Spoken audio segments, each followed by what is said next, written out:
Mas voltando ali à questão do Hegel, eu acho interessante a gente pensar, porque eu não tinha pego isso e mastigado. Assim. É como se fosse assim. Tenta agora falar de uma maneira mais coloquial. Eu tenho a minha infância, digamos assim. Na minha infância, tinha os meus amigos de infância, meu espaço aqui no bairro e tudo mais. E você tinha também ali as culturas do meu tempo. Por exemplo, dá uma cultura que tinha muito na época lá. Pular e brincar com Mamonas Assassinas. O que hoje, duvido que o Mamonas Assassinas fosse uma banda que fosse aceita por esse público agora. Né? Ele vai chamar de politicamente incorreto e tudo mais. Bom, mas na época fazia muito sentido isso. Né? Aquele contexto fazia muito sentido com as ideias. E nessa dialética, né, daquela situação toda, a minha relação com a ideia do tempo ficou. E teve muito mais influência no direcionamento do meu processo histórico, digamos assim. Então, para o Hegel, essa ideia que nasce dessa dialética, né, gera um processo histórico e essas ideias vão direcionando caminhos. O que o Marx faz, e que eu ainda não tinha entendido, ele até comenta aqui, ele fala assim, olha, esse sistema hegeliano era muito forte, mas já existia lá os estudantes de Berlim um forte movimento contra um hegelismo mais conservador. Então, já tinha o que ele chama de jovens hegelianos, né? Uma perspectiva um pouco mais liberal e tentando encontrar mais elementos construídos, digamos assim, dentro do processo. Vou dar um exemplo.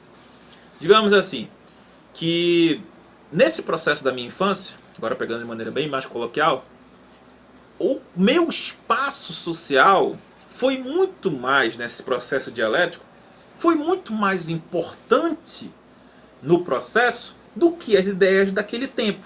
Ou seja, ele pegou assim, não, vou inverter esse processo e valorizar mais a questão da realidade ali do processo histórico que está acontecendo. Né? Aí tenta pensar o seguinte, tenta pensar o Marx como um camarada tentando afirmar uma tese dentro de um universo onde o hegelianismo e o pensamento kantiano é muito forte. Né? Tenta pensar e imaginar assim, cara, eu vou ter que encontrar referenciais para poder resolver esse ganhar credibilidade, digamos assim, né, no meu argumento. E aí ele vai fazer o seu doutoramento, né, exatamente em dois grandes materialistas. Ele vai lá na Grécia, vai mexer com o Demócrito e com o Epicuro depois. Por que ele foi atrás? O Demócrito, pegar lá os antigos lá, tudo é meio como se fosse um átomo assim, né? E esse átomo, né, cria nas nossas condições predeterminadas. Digamos assim, é como se a existência já tivesse predeterminada. E se a gente for analisar assim, de certa forma já está. Né? No pensamento dele é válido para a época lá e para hoje também, se tu for analisar. Mas se tu pensar assim, digamos assim, vamos tentar entender o Demócrito. As condições de existência já estão dadas. Você vai vir, você vai ter que sobreviver, você vai ter que comer, você vai morrer, ninguém escapa da morte. E você vai ter que lutar. Ou seja, você já nasce dentro de condições pré-determinadas e vai nascer, se desenvolver e morrer. Ponto. Não está errado. Né?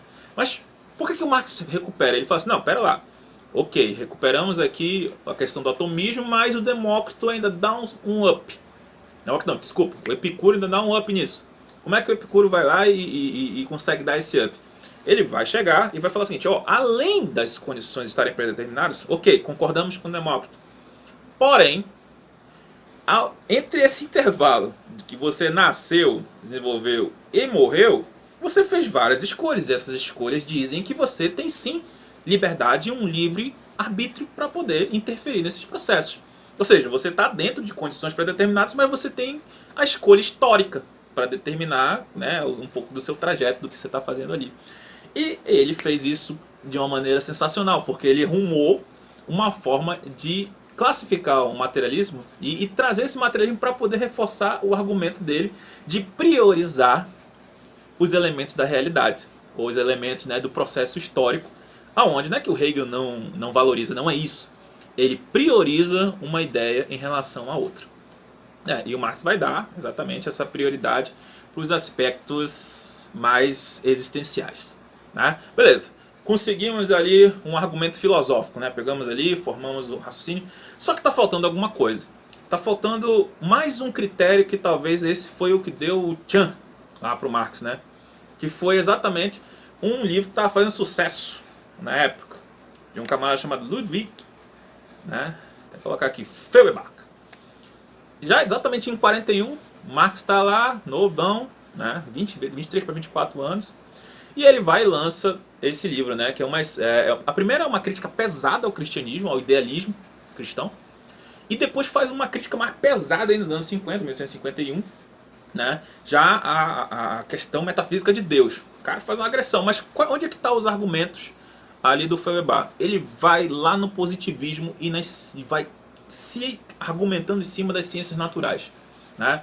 Se baseando naquela tradição empirista e tudo mais, mas a gente tem que pensar que o Feuerbach, quando ele faz essas críticas a esse tipo de idealismo, ele está amparado em um pensamento que está crescendo ali, né? O século XIX é o século do evolucionismo, é o século do positivismo, é o século onde esses idealismos eles começam a sofrer uma crítica pesada, né? E é ali que o Marx vai juntar, né, os elementos que estavam faltando. Ele pega esse ateísmo, digamos assim, do Feuerbach, essas teses mais naturalistas, ele chama de antropologia natural, né? Junta com a interpretação que ele deu ao hegelianismo, né? Uma visão já que valoriza mais o processo histórico, e argumenta ali, junto ao Demócrito Epicuro, essas teses onde o materialismo existem condições determinadas, mas que você tem nesse processo escolhas e caminhos determinados pela história. Ou seja, você pode ter uma ação nesse processo histórico, e isso é sensacional porque isso vai formar todo o raciocínio mais tarde, né, do Marx, um raciocínio que vai oferecer condições de existência, mas que também vai te dar uma liberdade no processo, que foi aquilo que eu falei lá no começo do texto, né? Aí, para finalizar aqui, para não ficar muito grande o texto, né, tem dois conceitos que eu acho bem interessantes, assim, que é o conceito de alienação. Eu vou falar de uma maneira técnica, depois vou falar de uma maneira mais coloquial para todo mundo entender. Bom, qual é o avanço que o Marx dá, segundo Jacob Gorender, no conceito de alienação? Pro Hegel, o conceito de alienação ele é visto até como uma questão positiva. Eu achei interessante isso, né? Uma objetividade positiva ali. Porque é como se fosse assim, vou dar um exemplo, uma questão aqui. Por exemplo, estou aqui no estúdio, estou com os meus músicos aqui, a gente está tocando e tal, a gente produz uma música. Essa música foi um acidente histórico da nossa dialética de 5 aqui, digamos assim, né? E esse acidente histórico gerou uma coisa que está fora já da realidade, ou seja, ele está funcionando como se fosse um alienígena ali, como se fosse uma coisa que está fora, né? E que é nova e que é como de fato um alienígena, ou seja, está fora da órbita aqui, né? Ou seja, ele olha a questão da criatividade e da alienação como uma coisa interessante, né? E como uma coisa linkada à questão da criatividade. Como a criatividade está linkada ao trabalho, é como se o trabalho produzisse uma alienação positiva, né? O resultado do trabalho.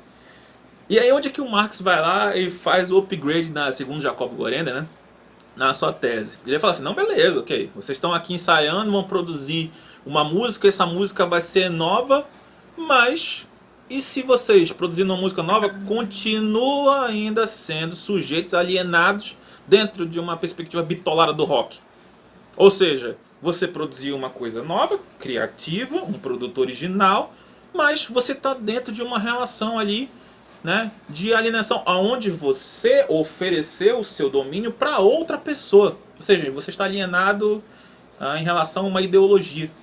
Ou seja, o teu trabalho, a tua criatividade não te gerou liberdade, né? Não te deu essa condição. Ou seja, ele dá esse super passo, né, em relação, eu achei sensacional, porque faz a gente pensar assim, né, em como ele construiu esse argumento. E esse argumento é importante porque é onde ele vai desenvolver mais tarde o conceito de fetiche da mercadoria. Ou seja, tu deseja mesmo o que tu quer? Ou o trabalho e essa liberdade que tu está conquistando com o capitalismo realmente está te deixando livre? Né? São teses que ele vai desenvolver mais tarde, exatamente, no Capital. E, para fechar, né, ele vai falando aqui, olha, o Marx ele ganhou mais esse engajamento, digamos assim, político, porque ele foi trabalhar em 43, lá com seus mais de 20 anos, 24 anos, nessa Gazeta Renana, que por curiosidade, é um jornal com perspectiva liberal, mas que foi bastante empastelado pelos exércitos prussianos, né? Só que qual é a grande parada que faz o Marx crescer e se desenvolver ali? Ele vai ter nesse trato com a realidade, com a necessidade de ter que conversar, ele está vendo, por exemplo, alguns socialistas que estão emergindo ali. E o Jacob Borenda fala exatamente que dois foram bem importantes. Um, que é o Ludwig Weitling, acho que é isso. Weitling ou Weitling, uma coisa assim. Né? Depois você pesquisa aí. E o Moses Hess. Um, com uma perspectiva bem anarquista, né? Ali os anos 40, e o outro com uma tendência até de associar que não é a questão social que define, já é a questão da cor, né, da raça e tal, que tem muito mais força nessas relações sociais. E é ali que o Marx vai ganhando esse engajamento, que é onde Jacob Gorenda fecha essa parte. Né? Ele fala assim, olha, é ali que as demandas da realidade vão levando o Marx a construir um pensamento onde ele fala assim, cara, eu tenho que ficar muito foda em economia, em política. Eu tenho que sair um pouco desses raciocínios filosóficos e começar a entrar nesse campo da economia e da política para que eu desenvolva um argumento científico para realmente bater de frente, né, com esses grupos sociais. E é ali, né, que está ali formada a gema, né, que vai mais tarde formar o capital. Né? Então, nessa trajetória toda aí, o Jacob Gorenda é sensacional. Né? E é aí, cara, é aí que tá. É um Marx onde você vai ter influência do tempo, da família, do lugar onde estudou, do sistema filosófico da época e ali todo esse acidente, né? Colaborando inclusive onde ele vai trabalhar, que vai gerar todo o engajamento que vai gerar esse livro sensacional. Beleza, gente? Muito obrigado aí e espero que ajude vocês também. Valeu!